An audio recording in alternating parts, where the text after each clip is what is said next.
അർജുനും സംഘവും ഡൽഹിക്ക് തന്നെ മടങ്ങിപ്പോയി. പിറ്റേന്ന് സോജനെയും കൂട്ടി അടുത്തുള്ള ടെക്സ്റ്റൈൽസ് പോയി. ജ്വാലയ്ക്ക് ഇവിടെ എത്തിയാൽ ധരിക്കാനുള്ള ഡ്രസ്സ് കുറേ വാങ്ങിക്കൂട്ടി. എല്ലാം അർജുൻ്റെ ഇഷ്ടത്തിനാണ് വാങ്ങിയത്. അതും ഷോർട്ട്സും ടീഷർട്ടും ജീൻസും ടോപ്പും ലേഡീസ് ടൈപ്പ് ഷർട്ടുകളും അവൻ വാങ്ങിയതിൽ പെടും. 2-3 ചുരിദാറുകളും വാങ്ങി. ബില്ല് പേ ചെയ്തു അവൻ ഫാൻസിയിലേക്ക് പോയി. ലേഡീസ് ഉപയോഗിക്കുന്ന സാധനങ്ങൾ ഗൂഗിളിൽ സെർച്ച് ചെയ്തു വീട്ടിലിടാനുള്ള ചെരുപ്പടക്കം അവൻ വാങ്ങി. റോക്കി സൈഡായതിനാൽ തന്നെ പ്രശ്നങ്ങളൊന്നുമില്ലാതെ ദിവസങ്ങൾ കടന്നുപോയി. നാളെയാണ് അർജുൻ്റെയും ജ്വാലയുടെയും സൂര്യൻ്റെയും അശ്വതിയുടെയും കല്യാണം. വീടൊക്കെ പെയിൻറ് ചെയ്തിരുന്നു. അർജുനും കുടുംബവും 2 ദിവസം മുന്നേ കേരളത്തിലെത്തിയിരുന്നു. അക്ഷയയുടെ മകൻ ആദവും നാട്ടിലെത്തിയിട്ടുണ്ട് കല്യാണത്തിന് പങ്കെടുക്കാൻ. നിശ്ചയം നടത്തിയ ഓഡിറ്റോറിയം തന്നെയാണ് കല്യാണത്തിന് ബുക്ക് ചെയ്തത്.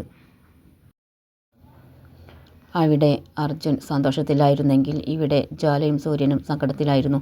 കൂടെ സച്ചിനും. ഇന്നും കൂടിയേ അവൾ ഇവിടെ ഉള്ളൂ. പിന്നെ ഡൽഹിയിലായിരിക്കും. എക്സാമിന് വരും. എന്നാലും വിവാഹത്തിൻ്റെ തലേന്നുള്ള പരിപാടികളൊക്കെ കഴിഞ്ഞിരിക്കുകയാണ് അവർ. ഇങ്ങനെയുള്ള പരിപാടികളൊന്നും മൈക്കിഷ്ടമല്ല. പവിയുടെയും സച്ചിൻ്റെയും നിർബന്ധത്താലാണ് എല്ലാം നടത്തിയത്. ജ്വാലയുടെ 2 കൈയിലും നിറയെ മൈലാഞ്ചി ഇട്ടിരുന്നു. ജെറിയും മെറിയും എത്തിയിരുന്നു. അവരും മൈലാഞ്ചി ഇടാൻ മുന്നിലുണ്ടായിരുന്നു. പോയി കിടന്നോ മോളെ, ഇല്ലെങ്കിൽ നാളെ ഉറക്കം തൂങ്ങും. സൂര്യൻ അവളെ നിർബന്ധിച്ച് പറഞ്ഞു വിട്ടു. ജ്വാല മനസ്സില്ലാ മനസ്സോടെ തൻ്റെ റൂമിൽ പോയി കിടന്നു. അവൾക്ക് ഉറക്കമൊന്നും കിട്ടിയില്ല. സ്റ്റഡി ലീവാണിത്. ഇനി എക്സാമിനെ താൻ തിരിച്ചു വരൂ. അവൾ ഓരോന്ന് ഓർത്ത് കിടന്നു. സമയം പോയതറിഞ്ഞില്ല. ഫോണിൽ 4 മണിക്ക് അലാറം മുഴങ്ങിയപ്പോൾ ആണ് അവൾ ചിന്തയിൽ നിന്ന് ഉണർന്നത്. ഇനിയും കിടന്നാൽ ഉറക്കം കിട്ടില്ല. അവൾ എഴുന്നേറ്റ് ഡ്രസ്സും എടുത്ത് ബാത്റൂമിലേക്ക് കയറി. ബ്രഷ് ചെയ്തു, കുളിച്ചു ഫ്രഷായി ഡ്രസ്സ് മാറ്റി കിച്ചണിലേക്ക് പോയി. സീത ചായ കൊടുത്തു. അവൾ അതുമായി പുറത്തേക്കുള്ള വാതിൽപ്പടിയിൽ പോയിരുന്നു. എന്താ മോളെ, ഉറങ്ങിയില്ലേ നീ? മുഖമൊക്കെ വല്ലാതിരിക്കുന്നു. എനിക്ക് ഉറക്കം വന്നില്ല മാമി. പെട്ടെന്നാണ് അവളെ ഒരു കൈ ചുറ്റി പിടിച്ചത്. അവൾ ആളെ തിരിച്ചറിഞ്ഞിരുന്നു. സൂര്യൻ. എന്താ എൻ്റെ കൊച്ചിന് ഉറക്കം വരാഞ്ഞത്? എൻ്റെ അളിയനെ ഓർത്ത് കിടന്നുകൊണ്ടാണോ? അവൻ കുസൃതിയോടെ തിരക്കി.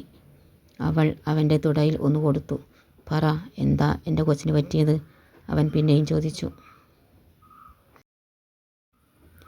എൻ്റെ ഏടത്തി വരുവല്ലേ ഇന്ന് ഇവിടേക്ക്? എനിക്കൊരു ദിവസം പോലും ഏടത്തിയുടെ കൂടെ നിൽക്കാൻ കഴിയില്ലല്ലോ. ജ്വാല മുഖം വീർപ്പിച്ചു. എന്നാ ഒരു കാര്യം ചെയ്യാം. അർജുനുമായുള്ള നിൻ്റെ മാരേജ് ക്യാൻസൽ ചെയ്യാം. എന്നിട്ട് റോക്കിയുമായി നിന്നെ കെട്ടിക്കാം. ആ റോക്കിക്ക് ആരുമില്ല. അതുകൊണ്ട് കല്യാണം കഴിഞ്ഞാൽ അയാൾ ഇവിടെ നിന്നോളും. അല്ലേ മാമി? എന്തു പറയുന്നു? സൂര്യൻ ചോദിച്ചു. ഓക്കെ, എന്നാൽ ഇപ്പോൾ തന്നെ വിളിച്ചു പറ അർജുനോട് എൻ്റെ പെങ്ങളെ നിനക്ക് തരില്ലെന്ന്.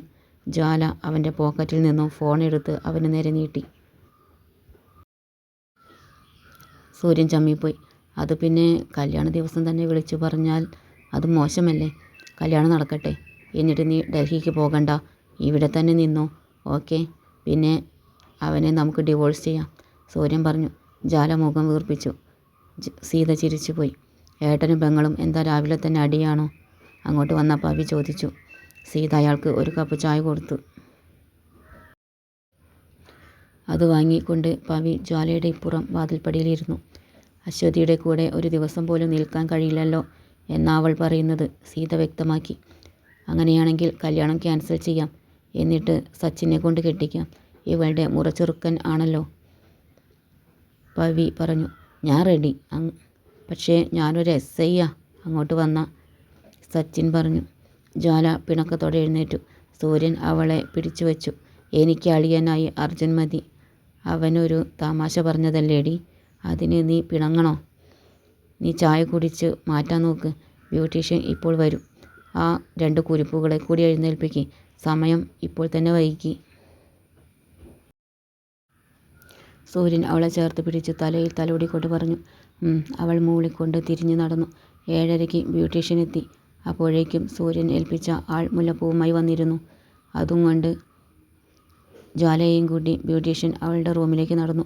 1.5 മണിക്കൂർ കൊണ്ട് അവളെ ഭംഗിയായി ഒരുക്കി. അത് കഴിഞ്ഞു ജെറിയെയും മെറിയെയും ഡാർക്ക് മെറൂൺ കളർ പട്ടുസാരിയിൽ സർവാഭരണ വിഭൂഷിതയായി നിറയെ മുല്ലപ്പൂവും ചൂടി ലൈറ്റ് മേക്കപ്പിൽ അവളൊരു രാജകുമാരിയെപ്പോലെ തിളങ്ങി നിന്നു. സൂര്യനും മെറൂൺ കളർ ഷെർവാണിയിൽ അതിസുന്ദരനായി ഇറങ്ങി വന്നു. 9 മണിയോടെ അവർ ദക്ഷിണ കൊടുത്തു എല്ലാവരുടെയും അനുഗ്രഹം വാങ്ങി ഓഡിറ്റോറിയത്തിലേക്ക് പുറപ്പെട്ടു. അർജുനും സംഘവും എത്തിയിരുന്നു. കുറച്ചു കഴിഞ്ഞപ്പോൾ അശ്വതിയും കുടുംബക്കാരും എത്തി ചേർന്നു. ഡാർക്ക് മെറൂൺ ഷെർവാണിയിൽ അർജുൻ അതിസുന്ദരനായി കാണപ്പെട്ടു. വേദിയിൽ എല്ലാം റെഡിയായിരുന്നു. 10 മണിക്ക് തന്നെ കർമ്മി ചടങ്ങുകൾ ആരംഭിച്ചു. വധൂവരന്മാർ വേദിയിലേക്ക് കയറി നിന്നു.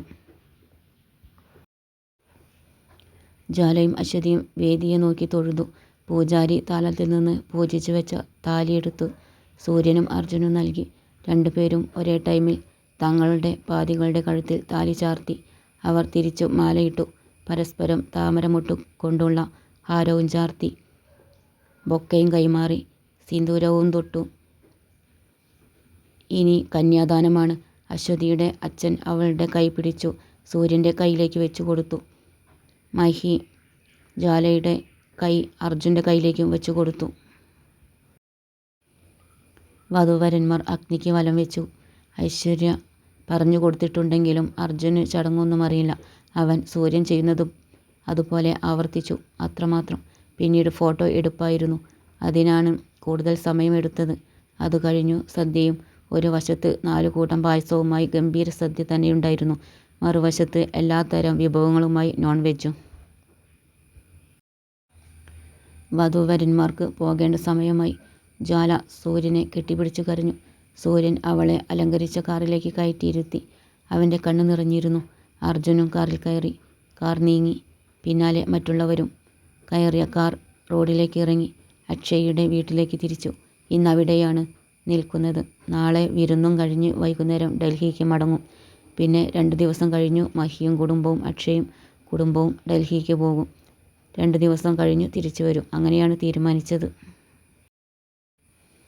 സഞ്ജയ്ക്ക് ലീവ് അധികം എടുക്കാൻ പറ്റില്ല. സൂര്യനും അശ്വതിയും കാറിൽ കയറി. മഹി മുന്നിൽ കയറി. പവിയും സീതയും ചെറിയും മെറിയും സച്ചിൻ്റെ കാറിൽ കയറി. മഹിയുടെ കാർ വീട്ടിലെത്തി. സീത ആദ്യം താലമൊഴിഞ്ഞു. പിന്നെ അശ്വതിയെ നിലവിളക്ക് കൊടുത്ത് സ്വീകരിച്ചു. അവൾ വലതുകാൽ വെച്ചു വീട്ടിലേക്ക് കയറി. പൂജാമുറിയിൽ വിളക്ക് കൊണ്ടുവച്ചു പ്രാർത്ഥിച്ചു. കൂടെ സൂര്യനുമുണ്ടായിരുന്നു. ജെറിക്കും മെറിക്കും ആകെ അസ്വസ്ഥത തോന്നി. അവർ അപ്പോൾ തന്നെ ബാഗുമെടുത്ത് വീട്ടിലേക്ക് പോയി. നാളെ പോകാമെന്ന് സൂര്യൻ പറഞ്ഞെങ്കിലും അവർ കേട്ടില്ല. ജ്വാലയും അർജുനും അക്ഷയുടെ വീട്ടിലെത്തി. ഐശ്വര്യ നിലവിളക്ക് സിന്ദൂരയ്ക്ക് കൊടുത്തു. സിന്ദൂര അത് ജ്വാലയ്ക്കും കൊടുത്തു. ജ്വാല അർജുനൊപ്പം വലതുകാൽ വെച്ചു വീട്ടിലേക്ക് കയറി. അവരെ സെറ്റിയിലിരുത്തി എല്ലാവരും മധുരം കൊടുത്തു. അത് കഴിഞ്ഞ് അർജുൻ അവളെയും കൂട്ടി താൻ ഉപയോഗിക്കുന്ന ആദത്തിൻ്റെ റൂമിലേക്ക് നടന്നു. റൂമിലെത്തിയതും അവൻ ഒരു കൈ കൊണ്ട് വാതിൽ ചാരി. തിരിഞ്ഞുകൊണ്ട് അർജുൻ അവളെ വാരിപ്പുണർന്നു. നെറ്റിയിൽ ഉമ്മ വെച്ചു. പിന്നെ ചുണ്ടിലും. ജ്വാല കുതറി നോക്കിയെങ്കിലും അവൻ പിടിവിട്ടില്ല. ഇനി നീ എവരി ടൈം എൻ്റെ കൂടെ ഉണ്ടാവുമല്ലോ. I am so happy now. Arjun അവളെ ഇറുക്കി കെട്ടിപ്പിടിച്ചുകൊണ്ട് പറഞ്ഞു. ജ്വാലയ്ക്ക് ശ്വാസം കിട്ടുന്നില്ലായിരുന്നു. അത് മനസ്സിലാക്കി അർജുൻ തൻ്റെ പിടി അയച്ചു. ജ്വാല ശ്വാസം ആഞ്ഞു വലിച്ചു. അർജുൻ ഭയന്നുപോയി. Are you okay? അവൻ ചോദിച്ചു. അവൾ തലയാട്ടി. സന്തോഷം കൊണ്ട് പറ്റിപ്പോയതാ, സോറി. അർജുൻ പറഞ്ഞുകൊണ്ട് അവൾക്ക് വീട്ടിലിടാൻ വാങ്ങിയ ഡ്രസ്സ് എടുത്തു കൊടുത്തു. ഇപ്പോൾ കുറച്ചേ വാങ്ങിയുള്ളൂ. ഡൽഹിയിലെ വീട്ടിലും വാങ്ങി വെച്ചിട്ടുണ്ട്. ഇനി എന്തെങ്കിലും വേണമെങ്കിൽ പിന്നെ വാങ്ങാം. ഓക്കെ, അവൻ പറഞ്ഞു. അവൾ തലയാട്ടി. അവൻ പുറത്തു പോകാതെ നിൽക്കുന്നത് കണ്ട് അവൾ നെറ്റിച്ചുളിച്ചു. ലെറ്റ്സ് ചേഞ്ച് ഡ്രസ് ടുഗദർ, അവൻ കുസൃതിയോടെ പറഞ്ഞു. ഗെറ്റ് ഔട്ട് ദിസ് റൂം, അവൾ പറഞ്ഞുകൊണ്ട് തലയണയെടുത്ത് അവനെ എറിഞ്ഞു. അവനത് ക്യാച്ച് ചെയ്തു കട്ടിലിലേക്ക് വെച്ചു. റൂമിൻ്റെ ഡോർ ലോക്ക് ചെയ്തു വന്നു. പിന്നെ അലമാര തുറന്ന് ഒരു ഷോർട്ട്സും ബ്ലാക്ക് ബോഡി ഫിറ്റ് കഴുത്തില്ലാത്ത ടീഷർട്ടും എടുത്തു വച്ചു. തൻ്റെ ഷെർവാണി മാറ്റി എടുത്തു വച്ച ഡ്രസ്സ് ഇട്ടു. അവൾ മുഖം തിരിച്ചു നിൽക്കുകയായിരുന്നു. പിന്നീട് അവൻ ജ്വാലയെ കട്ടിലിൽ പിടിച്ചിരുത്തി. അവളുടെ മുടിയിലെ മുല്ലപ്പൂവ് പതുക്കെ അഴിച്ചു മാറ്റി. മുടിയിൽ നിന്ന് പൂവ് പോയപ്പോൾ തന്നെ അവൾക്ക് പകുതി ആശ്വാസമായിരുന്നു. ജ്വാല അനങ്ങാതെ ഇരുന്നു കൊടുത്തു. പിന്നീട് അവൻ അവളുടെ കഴുത്തിൽ നിന്ന് ആഭരണങ്ങളും വളരെ ശ്രദ്ധയോടെ ഓരോന്നായി അഴിച്ചു മാറ്റി കട്ടിലിൽ വെച്ചു. അതിനുശേഷം അവൻ പുറത്തേക്ക് പോയി. ജ്വാല വാതിലടച്ചു ലോക്ക് ചെയ്തു. പിന്നീട് സാരിയിലെ പിന്നെല്ലാം എടുത്തു മാറ്റി. സാരി അഴിച്ചു മടക്കി കട്ടിലിൽ വെച്ചു. മാറ്റാനുള്ള ഡ്രസ്സും എടുത്ത് ബാത്റൂമിൽ കയറി. കുളിച്ചു ഫ്രഷായി ഡ്രസ്സ് മാറ്റി ഇറങ്ങി. ഹാളിൽ എല്ലാവരും ഉണ്ടായിരുന്നു. ജ്വാല സിന്ദൂരയുടെ അടുത്തേക്ക് പോയി. അതു കണ്ട് അർജുൻ അവളെ പിടിച്ച് തൻ്റെ അരികിലിരുത്തി. ഐശ്വര്യ എല്ലാവർക്കും ചായ കൊടുത്തു. അത് കുടിച്ചുകൊണ്ട് അവർ പിറ്റേന്നുള്ള വിരുന്നുപോക്കിനെക്കുറിച്ച് സംസാരിച്ചു. ഇപ്പോൾ തന്നെ സൂര്യൻ്റെ ഫോൺ വന്നു. ജ്വാല ഫോണുമായി എഴുന്നേറ്റു. പിന്നാലെ അർജുനും. അവൾ കോളെടുത്തു കൊണ്ട് മുറ്റത്തേക്ക് ഇറങ്ങി. സുഖമായിരിക്കുന്നു. ഇവിടെ എല്ലാവരും ഫ്രണ്ട്ലിയാണ്. ഏയ് കുഴപ്പമൊന്നുമില്ല. ഏട്ടാ, എൻ്റെ അടുത്ത് എന്താ ചെയ്യുന്നേ? ഞാൻ ചോദിച്ചെന്ന് പറയണേ. അർജുന് ജ്വാല പറയുന്നത് മാത്രമേ കേൾക്കാൻ കഴിയുന്നുള്ളൂ. അവൻ അവളെ തന്നെ ചുറ്റിപ്പറ്റി നിന്നു. അതിന് എല്ലാവരും അവനെ കളിയാക്കി. ഇത്രയും ഇയർ, മന്ത്, വീക്ക്, ഡേയ്സ് ഞാൻ നിങ്ങളുടെ കൂടെ ആയിരുന്നല്ലോ. ഇവൾ ഇങ്ങോട്ട് വന്നതേ ഉള്ളൂ. ഇവിടെ പരിചയവുമില്ല. അതുകൊണ്ട് ഞാൻ എപ്പോഴും ഇവളുടെ കൂടെ തന്നെ ഉണ്ടാവും, അർജുൻ പറഞ്ഞു.